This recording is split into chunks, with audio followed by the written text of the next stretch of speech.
2026 పరాభవనామ సంవత్సరంలో ధనుస్సు రాశి వారి ఫలితాన్ని చూస్తే మూల, పూర్వాషాఢ, ఉత్తరాషాఢ, పాదం, ధనుహు.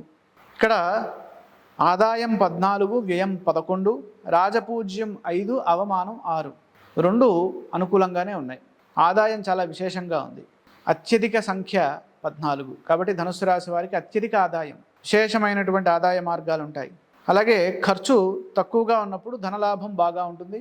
లక్ష్మీ కటాక్ష సిద్ధి, అదృష్ట సిద్ధి. మనము జీవితంలో ఒక మెట్టు ఎదగడానికి ఈ సంవత్సరము ధనుసు రాశి వారికి ఎంతగానో ఉపకరిస్తుంది, ఆర్థికంగా ఎదగడానికి. అలాగే రాజపూజ్యము, అవమానాలు ఇంచుమించు సమంగా ఉన్నాయి. రాజపూజ్యం 5, అవమానము 6, కాబట్టి ఇబ్బంది లేదు. ఈ సంవత్సరము అనుకూలమైనటువంటి గురుబలం ఉన్నది. ఎప్పటి వరకు? జూన్ 1వ తారీఖు వరకు సప్తమంలో ఉన్నటువంటి గురువు చాలా చక్కటి ఫలితాలను ఇస్తారు. అలాగే అక్టోబర్ చివరి వారం నుండి మనకి జనవరి చివరి వారం వరకు ఈ గురువు సింహరాశిలో ఉంటారు. ఆ సమయంలో కూడా ఈ ధనుస్సు రాశి వారికి భాగ్య బృహస్పతి యోగంతో దైవబలం ఉంటుంది. అంటే ఇందాక ఒక రాశికి చూసాం 2 సార్లు గురుబలం వస్తుంది అని. అది ఏ రాశి? తులారాశి. అలాగే ఈ రాశికి కూడా, ధనుస్సు రాశికి కూడా 2 సార్లు గురుబలం వస్తుంది. దీన్ని దృష్టిలో పెట్టుకోవాలి. ఈ సంవత్సరం అనుకూల గురుబలం వల్ల సంవత్సర ప్రారంభము అలాగే సంవత్సర చివరి భాగము అత్యద్భుతంగా ఉంటుంది. మీ ఏకాగ్రతకు తగ్గట్టుగా శుభ ఫలితాలు ఉంటాయి. శని చతుర్థంలో అర్ధాష్టమ శని సంచారం వల్ల ప్రతికూల ఫలితాలు ఉండే అవకాశాలు ఉన్నాయి. మానసిక చింత, అలాగే క్లేశము, అదేవిధంగా ప్రయత్నానికి తగినటువంటి, అంటే మనం సాధించాలి అనేటటువంటి లక్ష్యానికి తగినటువంటి ప్రయత్నం చేయకపోవడము, ఇవన్నీ చతుర్థ శని వల్ల వస్తాయి. అంటే బద్ధకం కూడా ఆయన ఇస్తారు. కాబట్టి ఈ సందర్భంలో శని ధ్యానం చేసుకోవడం మంచిది. పని ఒత్తిడి, అలాగే దానివల్ల వచ్చేటటువంటి విసుగు, ఇవన్నీ చతుర్థ శని, అర్ధాష్టమ శని వల్ల వస్తాయి. ఈ అర్ధాష్టమ శని దోషం నుండి బయటపడాలంటే మనం ఏం చేయాలి? తప్పనిసరిగా శని ధ్యానం చదువుకోవాలి. ఆరోగ్యంపై శ్రద్ధ పెంచాలి.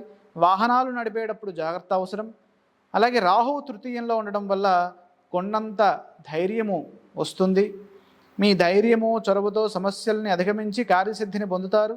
రాహువు వాక్ స్థానంలోకి ఎంటర్ అవుతారు. ఎప్పుడు? డిసెంబర్ 7 నుంచి. ఆ సమయంలో ధన విషయంలో, కుటుంబ విషయంలో, వాక్కు విషయంలో జాగ్రత్తగా ఉండాలి. అంటే మనము ఎదుటివారికి ఒక వాక్కు, అంటే మాట ఇస్తున్నాము అని అంటే దాన్ని అన్ని విధాలుగా ఆలోచించి అది మనం చేయగలమా లేదా అని దృష్టిలో పెట్టుకుని ఇవ్వాలి.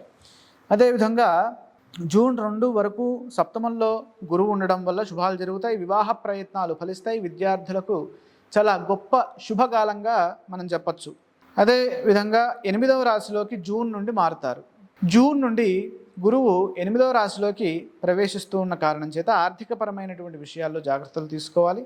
ఏకాగ్రతతో బాధ్యతల్ని జాగ్రత్తగా నిర్వర్తించాలి. ఎవరి మీద ఆధారపడకుండా స్వశక్తితో ఆలోచించి నిర్ణయాలు తీసుకోవాలి. అక్టోబర్ 31 నుండి మళ్ళీ గురువు 9లో ఉంటారు. కాబట్టి భాగ్య బృహస్పతి చాలా చక్కటి ఫలితాలను ఇస్తారు. పెద్దల అనుగ్రహం లభిస్తుంది. అలాగే ప్రయత్నానికి తగినటువంటి గుర్తింపు ఉంటుంది. విదేశీ ప్రయత్నాలు ఫలిస్తాయి. వివాహ ప్రయత్నాలు ఫలిస్తాయి. ప్రధానమైన కార్యక్రమాల్లో ఆశించిన ఫలితాలు ఉంటాయి. పనిచేసే ప్రదేశంలో మార్పులు చెందే అవకాశం కూడా ఉంది. ఉన్నత పదవీ యోగాలు కూడా ఉన్నాయి. ఈ సంవత్సరము ఆరోగ్య విషయంలో జాగ్రత్తలు తీసుకుంటూ తగినంత విశ్రాంతి కూడా తీసుకుంటూ ముందుకు సాగినట్లయితే విజయ పరంపరని ఇదే విధంగా కొనసాగిస్తారు.